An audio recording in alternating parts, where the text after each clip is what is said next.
আসসালামু আলাইকুম। নাসুস kitchen and state ফুডে সবাইকে স্বাগতম। আজ আমি আপনাদের সাথে শেয়ার করব আলু দিয়ে গরুর মাংসের ঝোল।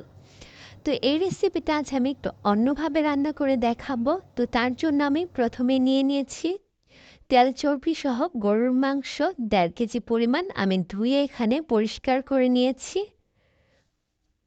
এরপরে আমি নিয়ে নিয়েছি কিছু আলু কেটে ধুয়ে নিয়েছি। তারপর এখানে আমি পেঁয়াজ নিয়ে নিয়েছি। তো সব কিছু আমি রেডি করে নিয়েছি রান্নার আগে।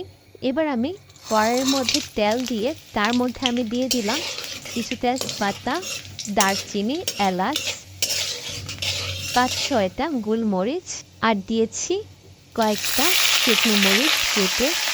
আর এগুলো যখন একটু ভাজা ভাজা হয়ে গেছে, সুন্দর একটা ফ্লেভার বের হয়েছে, তার মধ্যে এবার আমি ধুয়ে রাখা গরুর মাংসগুলো দিয়ে দিচ্ছি।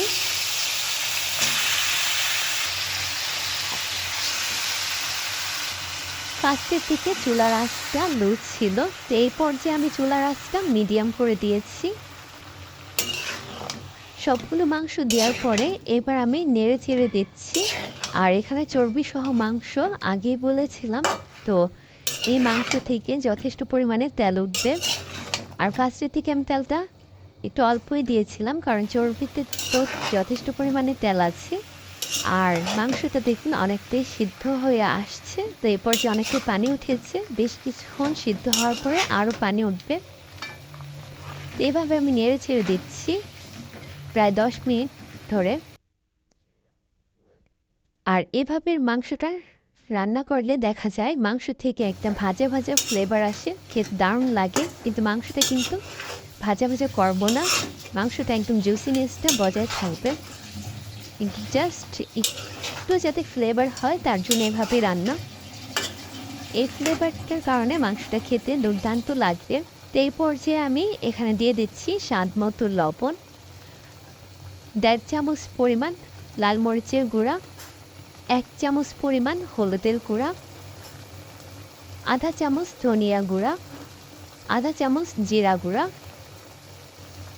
এখানে আমি ২.৫ চামচ পরিমাণ দিয়ে দিচ্ছি আদা রসুনের পেস্ট। সব মশলা একসাথে দিয়ে এবার আমি নেড়ে চেড়ে দিচ্ছি। আর মাংস থেকে অনেক পানি উঠেছে, এখানে আমি বাড়তি পানি এই মুহূর্তে অ্যাড করব না।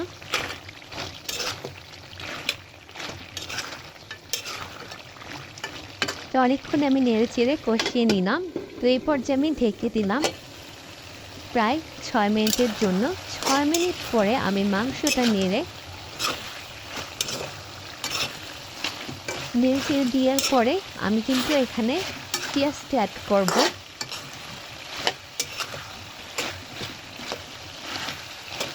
এভাবে কষিয়ে নেওয়ার পরে আমি এবার কেটে রাখা পেঁয়াজটা অ্যাড করে দিলাম।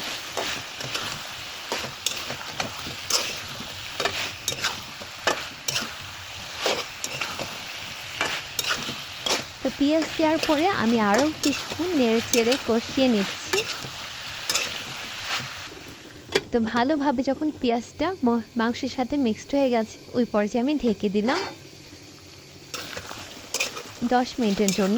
১০ মিনিট পরে ঢাকনা উঠিয়ে আবার আমি নেড়ে দিচ্ছি যাতে নিচে পোড়া না লাগে। পেঁয়াজটা অলরেডি সিদ্ধ হয়ে গেছে আর মশলাটা ভালোভাবে কষানো হয়ে গেছে।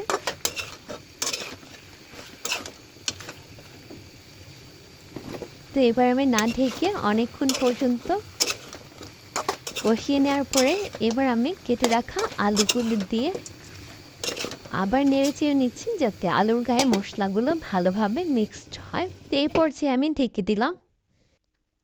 ৪-৫ মিনিট পরে ঢাকনি উঠিয়ে মাংসটা আমি আবার নেড়ে দিচ্ছি যাতে নিচে পোড়া না লাগে। তো এভাবে আমি না ঢেকে কয়েক মিনিট কষিয়ে নেওয়ার পরে আমি এখানে পানি আগে থেকে গরম করে রেখেছিলাম, তো ওই গরম পানিটা আমি দিয়ে দিলাম পরিমাণ মতো। আপনারা ঝোল যে যেমন রাখবেন ওই রকম পরিমাণ পানি দিবেন। পানি দেওয়ার পরে আমি ঢেকে দিয়েছিলাম ১০ মিনিটের জন্য। ১০ মিনিট পরে ঢাকনা উঠালাম। পানি অনেকটাই শুকিয়ে এসেছে, তো আমি যে পরিমাণ ঝোল রাখবো ওই পরিমাণ মতো হয়ে গেছে। তো এই পর্যায়ে আমি দিয়ে দিলাম কাঁচামরিচ। এরপর আমি এখানে নেড়ে ছেড়ে একটু জাল হওয়ার পর কাঁচামরিচটা যখন সিদ্ধ হয়ে এসেছে, এখানে আমি ১.৫ চামচ পরিমাণ দিয়ে দিলাম গরম মসলা গুঁড়া আর জিরা গুঁড়া ১.৫ চামচ করে। তো এগুলো দিয়ে একটু মিক্সড করার পরে আমি কিন্তু এই পর্যায়ে চুলার জালটা অফ করে দিলাম। আমার রান্না পুরোপুরি কমপ্লিট। আলু দিয়ে গরুর মাংসের ঝোল। এই রান্নাটা সবাই কম বেশি খেতে অনেক পছন্দ করে।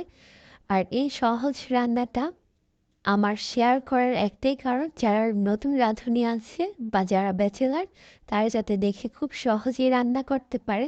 আর রান্নাটা আমি অন্যভাবে করেছি। স্বাদটা সচরাচর আলু দিয়ে গরুর মাংসের ঝোল যেভাবে রান্না করে তার থেকে সম্পূর্ণই আলাদা। আর এটার গরম ভাত, রুটি, পরোটা সব কিছুর সাথে খেতে কিন্তু দারুণ লাগবে। তো আজ এখানেই বিদায় নিচ্ছি। সবাই অনেক অনেক ভালো থাকবেন। আমাদের জন্য দোয়া করবেন। নেক্সট রান্না দেখার জন্য আমন্ত্রণ রইল। আল্লাহ হাফেজ।